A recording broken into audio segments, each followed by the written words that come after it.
Hello everyone, পুনৰ এবাৰ welcome to the study. Friends, এই ভিডিঅ'ত আমি class 12 অৰ্থাৎ দ্বাদশ শ্ৰেণীৰ ইংৰাজী বিষয়ৰ মেইন বুক ফ্লেমিংগৰ প্ৰথম অধ্যায়ৰ question answer সমূহ আলোচনা কৰিম। প্ৰথম অধ্যায়ৰ question answer এইটো হৈছে part 3 অথবা এইটো অন্তিম পাৰ্ট হ'ব। ইয়াত আমি HS final 2021 ৰ বাবে common question সমূহ চাম। আপোনালোকে যদি ইয়াৰ আগৰ পাৰ্ট সমূহ চোৱা নাই তেন্তে ডেসক্ৰিপশন কমেন্ট আই বুটাম আৰু এই ভিডিঅ'ৰ শেষত লিংক সমূহ পাব ভিডিঅ' সমূহ আপোনালোকে চাই ল'ব আৰু লগতে জনাও যে HS সেকেন্ড ইয়াৰৰ ইংলিশ গ্ৰামাৰ HS সেকেন্ড ইয়াৰৰ মাইক্ৰো ইকোনমিক্স HS সেকেন্ড ইয়াৰৰ মেক্ৰো ইকোনমিক্সৰ ভিডিঅ' সমূহ উক্ত লিংক সমূহত দিয়া আছে গতিকে সেই লিংক সমূহৰ যোগেদি আপোনালোকে ভিডিঅ' সমূহ চাই ল'ব ফ্ৰেণ্ডছ আপোনালোকক অনুৰোধ কৰিছো যদি আপোনালোকে এডু ষ্টাডি চেনেললৈ নতুনকৈ আহিছে বা এডু ষ্টাডি চেনেলটো এতিয়ালৈকে আপোনালোকে যদি সাবস্ক্ৰাইব কৰা হোৱা নাই তেনেহলে subscribe কৰি লব আৰু ওচৰ থকা বেল আইকনটো প্ৰেছ কৰি লব সো দেৰি নকৰাকৈ let's start the lesson so friends আমি প্ৰথমে আলোচনা কৰিম possible short questions আৰু ইয়াত possible short questions ত এৰি হৈছে 16 নম্বৰ question 15 নম্বৰ লৈকে আমি part 2 আলোচনা কৰিলো গতিকে আপোনালোকক অনুৰোধ কৰিছো এতিয়ালৈকে যদি part 2 চোৱা হোৱা নাই তেনেহলে লিংক সমূহত গৈ আপোনালোকে part 2 চাই লব এতিয়া 16 নম্বৰ question লৈ আহিছো how did friends and other boys enjoy their lesson in writing অৰ্থাৎ friends আৰু অন্য লৰা সমূহে এটো বয়জ হ'ব লাগে হয় হৈ আছে অন্য লৰা সমূহে তেওঁলোকৰ লেসন সমূহ লিখাত কেনেদৰে এনজয় কৰিছিলে উপভোগ কেনেদৰে কৰিছিলে অৰ্থাৎ তেওঁলোকে লেসন সমূহ লিখি আছিল লিখি থাকোতে কি দৰে উপভোগ কৰিছিলে বা এনজয় কৰিছিলে হেতু হৈছে কোৱেশ্চনটো সো ইয়াৰ এটি আনসাৰটো কি হৈছে that day M Hamel had new copies for them অৰ্থাৎ সেই দিনাখন M Hamel কি কৰিছিল তেওঁলোকৰ কাৰণে নতুন বহি লৈ আহিছিলে the words friends alsays were written on them in a beautiful round hand আৰু সেই নতুন বহি সমূহত কি লিখা আছিল ধুনিয়া ধুনিয়া হাতৰ আখৰেৰে লিখা হৈছিল friends alsays এনেকৈ লিখা হোৱা আছিল আৰু সেই বহি সমূহ M Hamel লৈ আহিছিল the boys said to work quietly আৰু লৰাবিলাকে নিজৰ কাম সমূহ কৰিবলৈ বৰ নীৰৱ নিশ্চুপ হৈ অৰ্থাৎ শান্ত হৈ বহিছিলে the only sound was the scratching of the pens over the paper অৰ্থাৎ মাত্ৰ এটা মাত্ৰ শব্দ হৈছিল আৰু সেই শব্দটো কি আছিল বহিখনৰ ওপৰত বা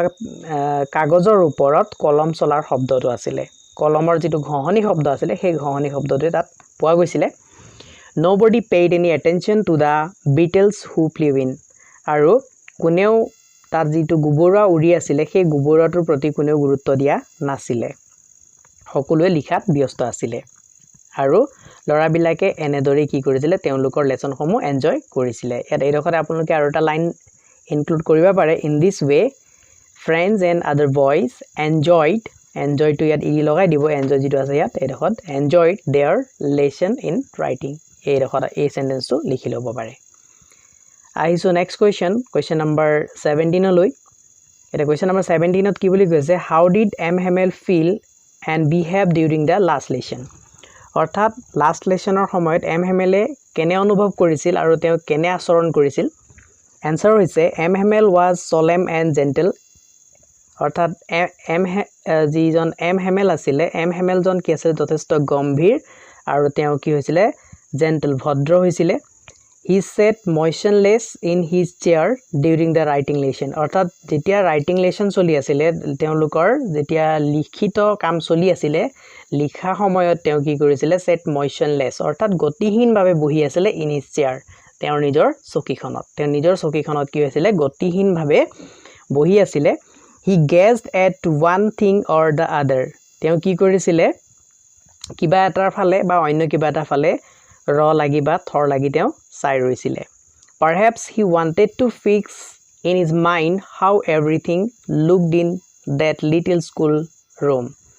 আৰু কি কৈছে perhaps সম্ভৱত he wanted to fix in his mind অৰ্থাৎ তেওঁ কি কৰিছে তেওঁৰ মনত কিবা এটা চিন্তা কৰি আছে how everything looked in that little school room আৰু অৰ্থাৎ তেওঁ সেই স্কুলৰ সেই সৰু ৰুমটোত কি চলি আছে কি হৈ আছে সেইবিলা কথাকে লৈ সম্ভৱত তেওঁৰ মনত কিবা খেলা আছে surely নিশ্চিতভাৱে it must have broken his heart to leave it all after 40 years অৰ্থাৎ নিশ্চিতভাৱে তেওঁৰ মনত তেওঁৰ হৃদয়ত কি চলি আছে এই স্কুলখন যে তেওঁ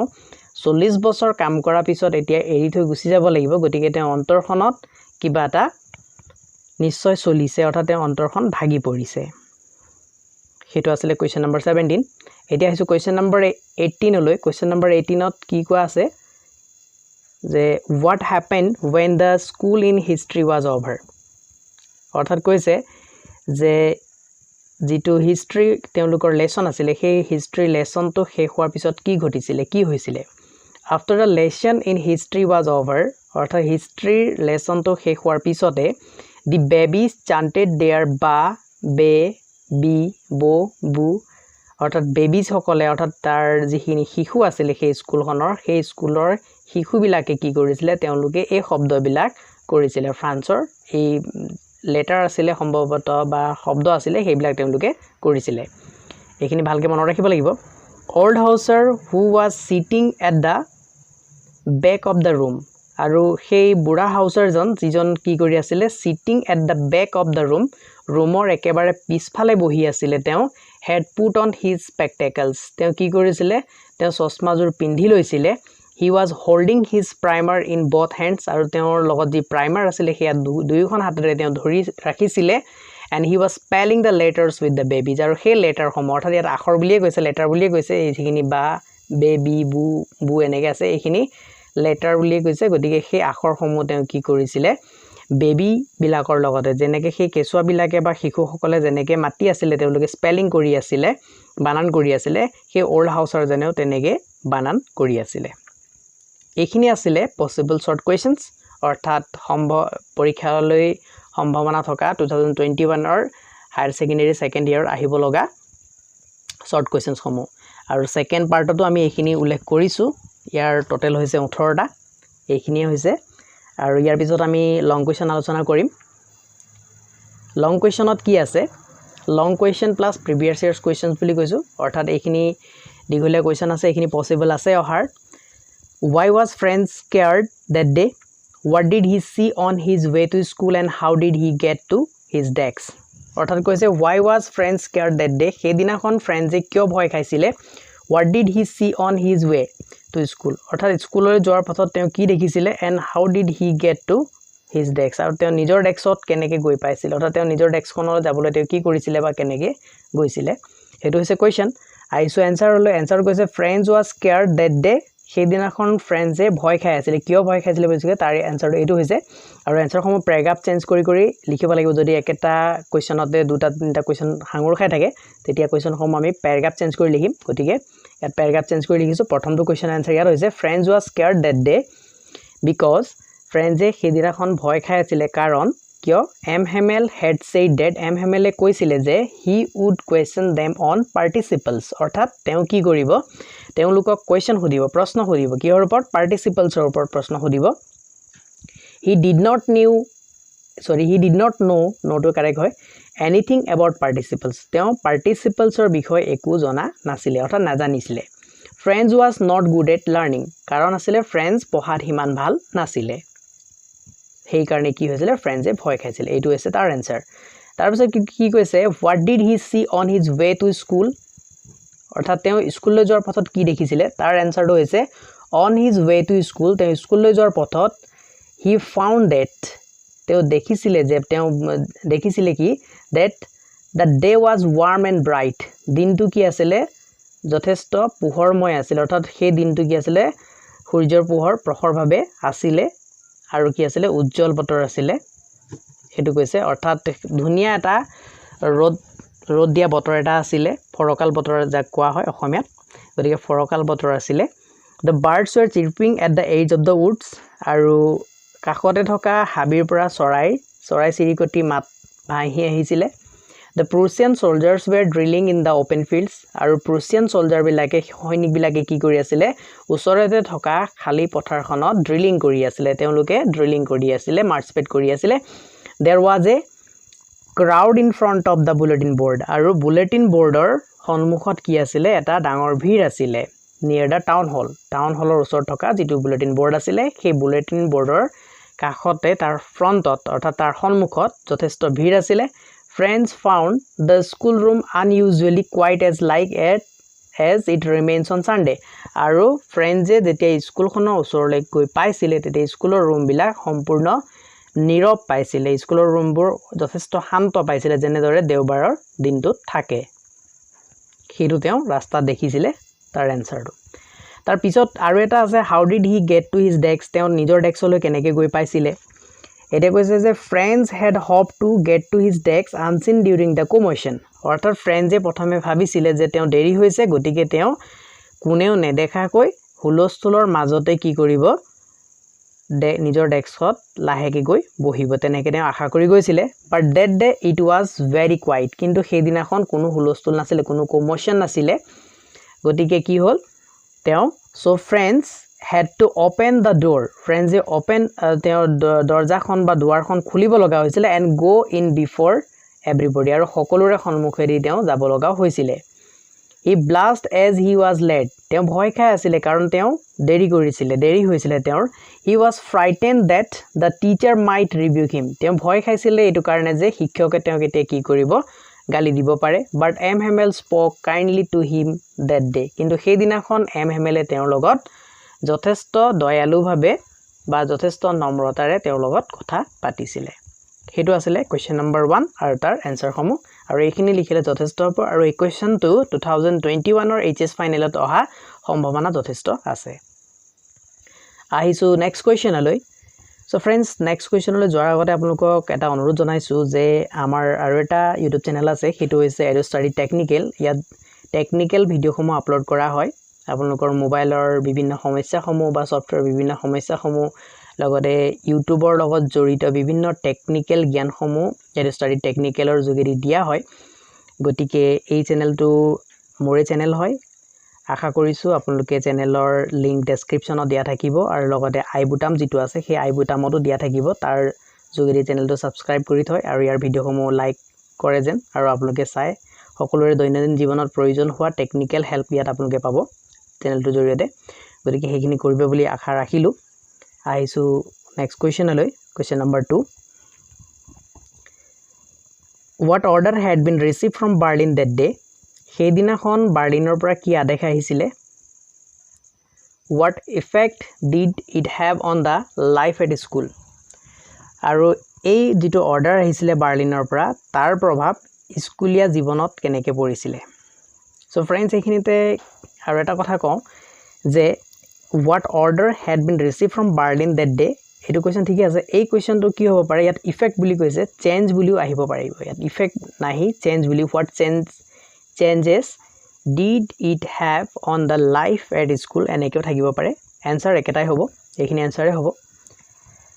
সো आंसर সমূহ আপোনালোকে যদি বহিত লিখি আছে তেতিয়া ঠিকই আছে যদি লিখা নাই তেতিয়া আপোনালোকে কি কৰিব পাৰে স্ক্ৰিনশ্বট লৈ ল'ব স্ক্ৰিনশ্বট লৈ পিছত লিখিব পাৰিব এটা ধুনিয়াকে বুজি যাওক শুনি যাওক তেতিয়া মুখস্থ কৰিবলৈ সুবিধা হয় আৰু যেতিয়া আপোনালোকৰ পঢ়ি যাওঁতে মুখস্থ কৰিবলৈ বৰ আপোনালোকে ভাবে যে বোৰিং নিচিনা লাগে তেতিয়া ইউটিউবত এইখিনি প্লে কৰি আকৌ আপোনালোকে শুনি যাব পাৰে আৰু নিজৰ বহিত কলমটোৰ হৈতে নিজে চকু ফুৰাই যাব পাৰে তেতিয়া বেছিকে মনত থাকিব মনত ৰখাও কিছুমান পদ্ধতি থাকে গতিকে সেই পদ্ধতি আপোনালোকে অৱলম্বন কৰিব পাৰে শুনিও যথেষ্ট মনত ৰাখিব পাৰি গতিকে বাৰে বাৰে শুনিব পাৰে হেতু এটা পদ্ধতি হৈছে আৰু লিখিব লাগে যথেষ্ট লিখিলে ধুনিয়াকে মুখস্থ হৈ যায় যিকি নহওক আহিছো কোৱেশ্চনৰ আনসাৰটো লৈ আনসাৰ কি কৈছে an order had received from Berlin that day sorry an order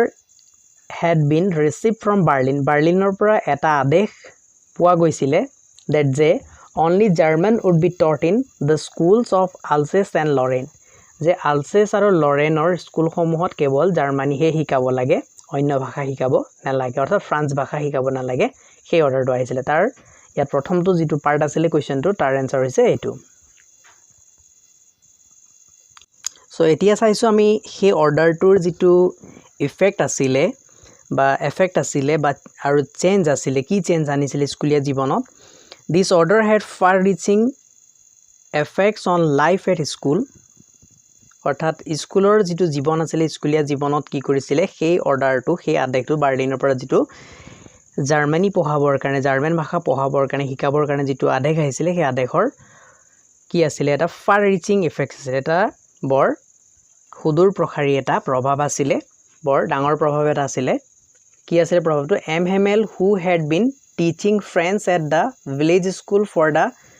last 40 years would deliver his last lesson that day অৰ্থাৎ এম হেমেল যিজনে কি কৰিছিলে আলছেছৰ সেই স্কুলখনত তেওঁ কি কৰি আছিলে 40 বছৰ ধৰি শিক্ষাদান কৰি আছিলে ফ্ৰান্স ভাষাত আজি তেওঁৰ কি হ'ল লাষ্ট লেসন হৈ গ'ল তেওঁ এতিয়া অন্তিম লেসন হ'ল সেই দিনটোতে যেতিয়া অৰ্ডাৰটো আহিলে ইট ওয়াজ ইন অনাৰ of the last lesson that আৰু সেই লাষ্ট লেসনটোৰ সেই অন্তিম লেসনটোৰ সন্মানতে কি হৈছিলে M Hamel the teacher had put on his best clothes M হেমেলে কি কৰিছিলে তেওঁৰ ভালতকৈ ভাল মানে সৰ্বোত্তম কাপোৰজোৰ পিন্ধিছিলে became very gentle to the students instead of being cranky আৰু তেওঁ কি হৈছিলে ছাত্ৰসমূহৰ মাজত তেওঁ যথেষ্ট জেন্টেল হৈছিলে ভদ্ৰ হৈছিলে instead of being cranky তেওঁ খিংখিঙীয়া স্বভাৱৰ পৰিৱৰ্তে ইয়াৰ আগতে তেওঁ কি আছিল cranky স্বভাৱৰ আছিল এতিয়া কিন্তু কি হ'ল জেন্টেল হৈছে হেতু মনত ৰাখিব লাগিব old men of the village were sitting quietly at the back benches of the classroom আৰু কি কৈছে সেই দিনাখন কি হৈছিল old men of the village গাঁৱৰ সেই বুঢ়া মানুহবোৰ কি হৈছিল were sitting তেওঁলোক বহি আছিল quietly বৰ নীৰৱে শান্তভাৱে at the back benches of the classroomৰ পিছৰ বেঞ্চবিলাকত সেই গাঁৱৰ বুঢ়া মানুহবিলাকে বৰ নীৰৱে বহি আছিল they were sad as well as sorry for they had not gone to school more অৰ্থাৎ তেওঁলোকে কি হৈছিল sad তেওঁলোকে যথেষ্ট দুখ পাইছিল and sorry আৰু দুখিত অনুভৱ কৰিছিল for they had not gone to school more অৰ্থাৎ তেওঁলোকে বেছি দিন স্কুল যাব পৰা নাছিল হেতু কাৰণে তেওঁলোকে দুখ প্ৰকাশ কৰিছিল আৰু যথেষ্ট তেওঁলোকে sad হৈছিল they had come to thank the master for his 40 years of faithful service আৰু তেওঁলোক কিয় স্কুললৈ আহিছিল তেওঁলোকে সেই মাষ্টৰজনক তেওঁ 40 বছৰ যে বৰ বিশ্বাসতাপূৰ্ণৰে বিশ্বাসী হৈতে তেওঁ সেৱা আগবঢ়াইছিল তাৰ ধন্যবাদ দিবৰ কাৰণে আহিছিল and to show respect for the country that was theirs no more আৰু সেই দেশখনৰ কাৰণে তেওঁলোকে সন্মান জনাবলৈ আহিছিল যিখন দেশ আৰু তেওঁলোকৰ হৈ নাথাকিলে the teacher addressed the students আৰু শিক্ষকজনে ছাত্ৰসকলক কি কৰিছিল তেওঁলোকক সম্বোধন কৰিছিল ইনে solemn and gentle tone অৰ্থাৎ যথেষ্ট গম্ভীৰ আৰু যথেষ্ট নম্ৰ সুৰত তেওঁলোকক কি কৰিছিল সম্বোধন কৰিছিল he asked them to be attentive and explain everything quite patiently আৰু তেওঁ কৈছিল তেওঁলোকক যে তোমালোক মনোযোগী হোৱা আৰু সকলোখিনি কি কৰিব লাগিব এক্সপ্লেইন কৰিব লাগিব মানে এক্সপ্লেইন অৰ্থাৎ তেওঁ এম হেমেলে এক্সপ্লেইন কৰিছিল এক্সপ্লেইন কৰিবলৈ কোৱা নাছিল এক্সপ্লেইন কৰিছিল তেওঁ এভৰিথিং কোৱাইট পেশেন্টলি সম্পূৰ্ণ ধৈৰ্য সহকাৰে সকলোখিনি তেওঁ এক্সপ্লেইন কৰি গৈছিল বৰ্ণনা কৰি গৈছিল সম্পূৰ্ণ ধৈৰ্য সহকাৰে হি এপিল টু দেম আৰু তেওঁলোকক আবেদন জনাইছিল to preserve French among them তেওঁলোকৰ মাজতে তেওঁলোকে কি কৰিব লাগিব ফ্ৰেঞ্চক অৰ্থাৎ ফ্ৰান্স ভাষাটো সংৰক্ষণ কৰি ৰাখিব লাগিব ইন এ নাটসেল আৰু সংক্ষিপ্ততে ক'বলৈ গ'লে the school that they was like that of Sunday সেই দিনাখনৰ স্কুল কি আছিল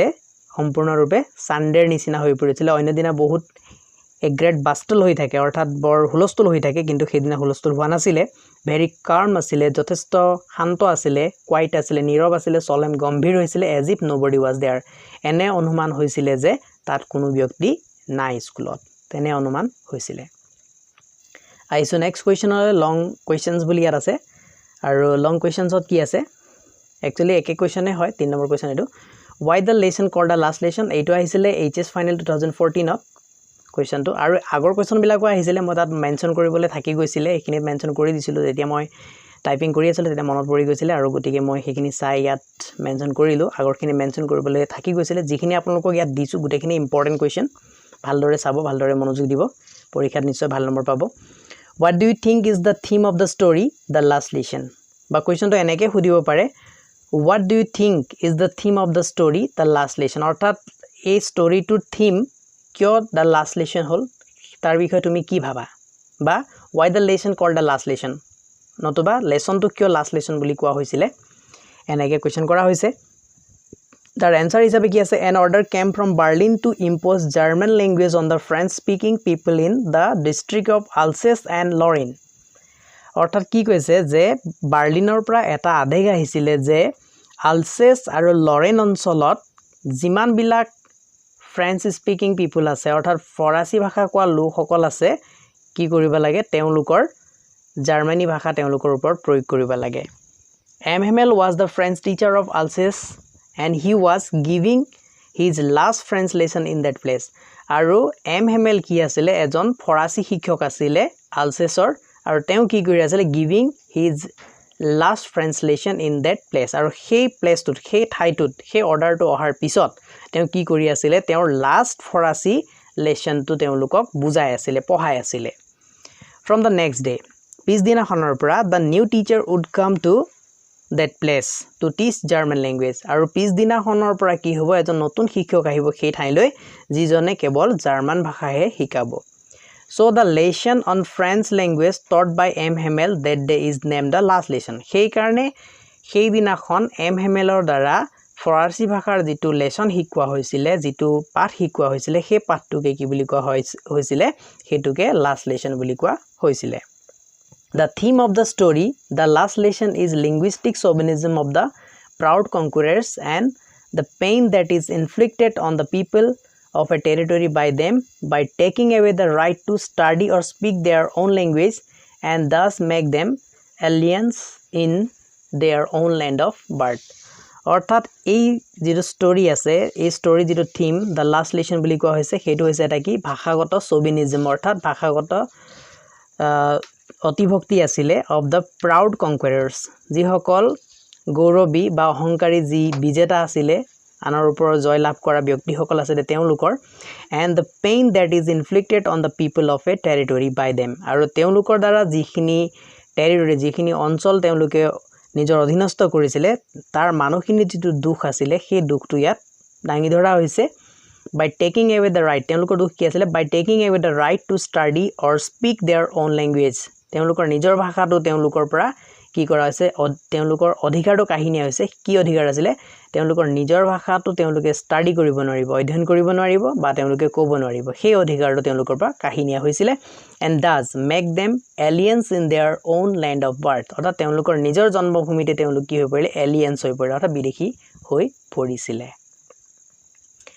আহিছো নেক্সট কোৱেশ্চন লৈ question number 4 draw a character sketch of M. Hamel as it is shown in the last lesson এটো আহিছিলে HS final 2016 to question to what impression do you form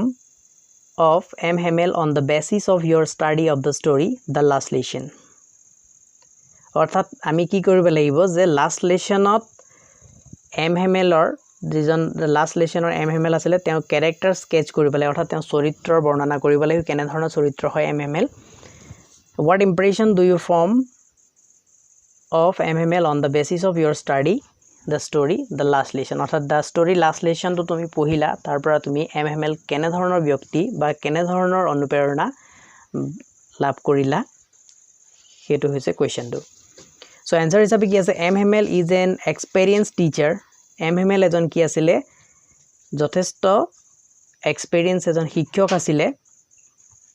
who has been teaching in that village school আৰু যিজনে সেই village স্কুলত অৰ্থাৎ গাঁৱৰ সেই স্কুলখনত শিক্ষকতা কৰি আছিল for 40 years 40 বছৰ ধৰি the author Alfonso Daudet has presented M. Hamel's character with all sympathy আৰু ইয়াৰ যিজন অথৰ আছে অৰ্থাৎ যিজন লিখক আছে লিখক হৈছে Alfonso Daudet তেওঁ কি কৰিছে M. Hamelৰ যেটো ক্যাৰেক্টাৰ তেওঁ চৰিত্ৰটো বৰ সহানুভূতি and respect বৰ সন্মানেৰে দাঙি ধৰিছে M. Hamel was a traditional school teacher M. Hamel কি আছিল এজন পৰম্পৰাগত শিক্ষক আছিল স্কুলৰ who always kept his ruler under his arm যিজনে সদায় কি কৰিছিল নিজৰ বাহুৰ তলত তেওঁ স্কেলপাত ৰাখিছিল he devoted his life in teaching আৰু তেওঁ সমগ্ৰ সম্পূৰ্ণ জীৱনটো কি কৰিছিল উৎসৰ্গিত কৰিছিল কেৱল শিক্ষা দিয়াত he imparts primary education in all subjects আৰু তেওঁ সকলো সাবজেক্টতে অৰ্থাৎ সকলো বিষয়তে কি কৰিছিল প্ৰাথমিক শিক্ষা দিছিল he is a hard task master অৰ্থাৎ তেওঁ কি আছিল যথেষ্ট কঠোৰ পৰিশ্ৰম কৰা এজন শিক্ষক আছিল and students like friends আৰু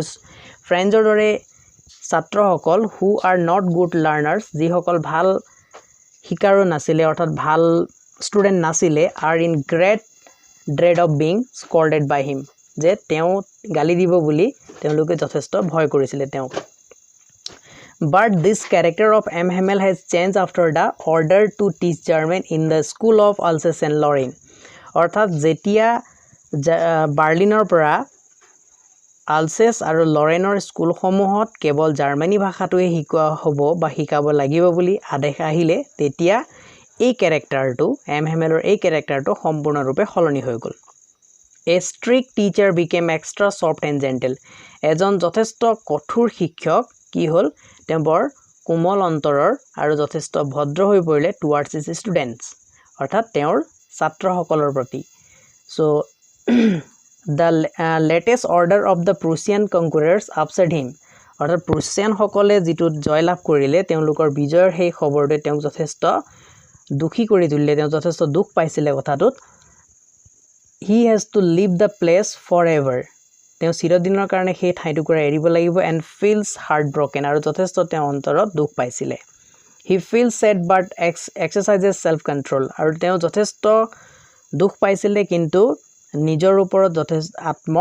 যেটো নিয়ন্ত্ৰণ বুলি কয় আত্মনিয়ন্ত্ৰণ তেওঁ আনিছিলে He has the courage to hear every lesson to the last অৰ্থাৎ অন্তিম বাৰলৈকে তেওঁ কি কৰিছিলে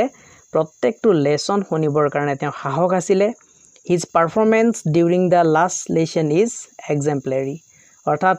লাষ্ট লেসনৰ সময়ত যিখিনি তেওঁৰ পাৰফৰমেন্স আছিলে তেওঁ যি পাৰদৰ্শিতা আছিলে হেয়া হসাকে নিদৰ্শনীয় আছিলে He is kind even to a late comer like friends আৰু ফ্ৰেন্ডৰ দৰে স্কুল দেৰিকে অহা ছাত্ৰসকলৰ প্ৰতি যথেষ্ট তেওঁ দয়ালু আছিলে He uses a solemn and gentle tone while addressing the students অৰ্থাৎ যেতিয়া তেওঁ ছাত্ৰসকলক সম্বোধন কৰিছিলে তেতিয়া তেওঁ যথেষ্ট গম্ভীৰ আৰু যথেষ্ট ভদ্ৰ ভাষা ব্যৱহাৰ কৰিছিলে He has a logical mind তেওঁ এটা কি আছিলে বিচাৰ বিবেচনাপূৰ্ণ এটা মন আছিলে and can analyze problems and deduce the reason responsible for it আৰু তেওঁ কি কৰিছিলে সকলো সমস্যা যথেষ্ট বিশ্লেষণ কৰিব পাৰিছিলে আৰু তাৰ পিছত থকা কাৰণটো তেওঁ দাঙি ধৰিব পাৰিছিলে সেই সমস্যাসমূহৰ পিছত কি কাৰণ আছে সেই কাৰণটো তেওঁ দাঙি ধৰিব পাৰিছিলে He knows the emotional hold of a language over its users আৰু তেওঁ বুজি পাইছিলে যে ভাষা ব্যৱহাৰকাৰী সকলৰ ওপৰত এই ভাষাৰ কেনে ধৰণৰ এটা অনুভৱ থাকিব তাৰ যেটো ইমোশন সেই ইমোশনটো কেনে ধৰণে থাকিব সেইটো তেওঁ বুজি পাইছিলে He is a good communicator and explains everything patiently আৰু তেওঁ ভাল এজন কি আছিল কমিউনিকেটৰ আছিল অৰ্থাৎ ভাল ভাৱ আদান প্ৰদানকাৰী ব্যক্তি আছিল যাক আমি প্ৰকাশ ভংগী কৰিব পৰা ব্যক্তি বুলি ক'ব পাৰো and explains everything patiently আৰু সকলোখিনি তেওঁ ধৈৰ্য সহকাৰে কি কৰিব পাৰিছিল বৰ্ণনা কৰিব পাৰিছিল Partings are painful and being human আৰু কিবা এটাৰ পৰা এৰাৰি হোৱা বা বিদায় লোৱাটো যথেষ্ট কি হয় দুখপূৰ্ণ হয় and being human আৰু মানৱ হিচাপে M. Hamel too is no exception আৰু M. Hamel ইয়াৰ ব্যতিৰেক নাছিলে He fails to say goodbye as his throat is choked তেওঁ ডিঙিটো যেতিয়া খুন্দা মাৰি ধৰিছিলে তেতিয়া তেওঁ গুডবাই বুলি ক'ব পৰা নাছিলে on the whole আৰু গুটেখিনি ক'বলৈ গলে he is a patriotic gentleman আৰু সদশেষত যদি আমি ভালদৰে ক'বলৈ যাওঁ as a whole তেওঁ কি আছিলে মুঠৰ ওপৰত এজন স্বদেশ প্ৰেমী ভদ্ৰলোক আছিলে so this was the character of the M. Hamel the teacher the school teacher অৰ্থাৎ সেই স্কুলৰ শিক্ষকজন M. Hamelৰ এইটো আছিলে ক্যাৰেক্টাৰ এনে ধৰণৰ চৰিত্ৰ আছিলে so friends এয়া আছিলে আমাৰ লাষ্ট কোৱেশ্চন আৰু এই যিখিনি কোৱেশ্চন ইয়া দাঙি ধৰিছো গুটেখিনি ইম্পৰ্টেন্ট কোৱেশ্চন আশা কৰিছো ভিডিওটো আপোনালোকে ভালদৰে বুজি পাইছে আৰু ভিডিওটো যথেষ্ট ভাল পাইছে যদি আপোনালোকে ভিডিওটো যথেষ্ট ভাল পাইছে তেনে লাইক কৰিবলৈ নাপাহৰিব আৰু লগতে নিজৰ বন্ধুবৰ্গৰ মাজত ভিডিওটো যথেষ্ট শেয়াৰ কৰক যাতে ভিডিওটো সকলোৱে পায় সকলো পৰীক্ষাত উপকৃত হয় আৰু তাৰে কামনা কৰি সদশেষৰ সকলোকে ধন্যবাদ জনাই ভিডিওটো সামৰণি মাৰিলো ধন্যবাদ